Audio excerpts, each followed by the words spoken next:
ఒక జడ్జి గారినే ఉద్యోగంలో నుండి తొలగించినటువంటి ఘటన సంచలనం సృష్టిస్తోంది. ఆంధ్రప్రదేశ్లో సత్యసాయి జిల్లా Dharmavaram senior civil judge B Krishnaveni ప్రస్తుతం ఆమె ఆల్రెడీ సస్పెన్షన్లో ఉన్నారు.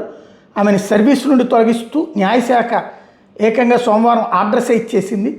ఆమె మీద వచ్చిన ఆరోపణలు ఏంటయ్యా అంటే తీర్పులు రాయడం రాదట, ఆవిడికి ఉత్తర్వుల మీద సంతకాలు చేయడం కూడా పట్టించుకోవట్లేదట, సిబ్బందికి జ్యుడిషియల్ పనులు అప్పగించడం అన్నటువంటిది ఎక్కువైపోయిందంట. అంటే సిబ్బందే తీర్పులు ఇచ్చేస్తున్నారు అన్నటువంటిది.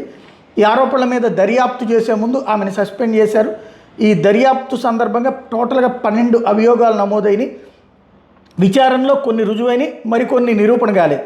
అయితే రుజువైన అభియోగాలన్నీ కూడా తీవ్రమైనవి కావడంతో విచారణ వేదికను పరిగణలోకి తీసుకున్న హైకోర్టు ఫుల్ కోర్టు అంటే మొత్తం న్యాయమూర్తులు కలిపి ఆమెను సర్వీస్ నుండి తొలగించాలని సిఫార్సు చేశారు. దీంతో ఆమెను తక్షణమే సర్వీస్ నుండి తొలగిస్తున్న న్యాయశాఖ కార్యదర్శి ప్రతిభాదేవి ఉత్తర్వులు ఇవ్వడం అన్నటువంటిది సంచలనం. ఒక న్యాయమూర్తికి తీర్పులు రాయడం రాదు, తీర్పులు చెప్పడం రాదు, సంతకం పెట్టడం కూడా ఇంట్రెస్ట్ ఉండదు. వేరే వాళ్ళు ఎవరో తీర్పులు తయారు చేస్తే దాని మీద ఆమోదిస్తారు అన్నటువంటిది ఇప్పుడు అభియోగం. దీనికి మరి ఆమె ఏమన్నా బయటకు వచ్చి మాట్లాడతారు, లేకపోతే సుప్రీంకోర్టుకి ఏమన్నా అప్రోచ్ అవుతారో చూడాలి.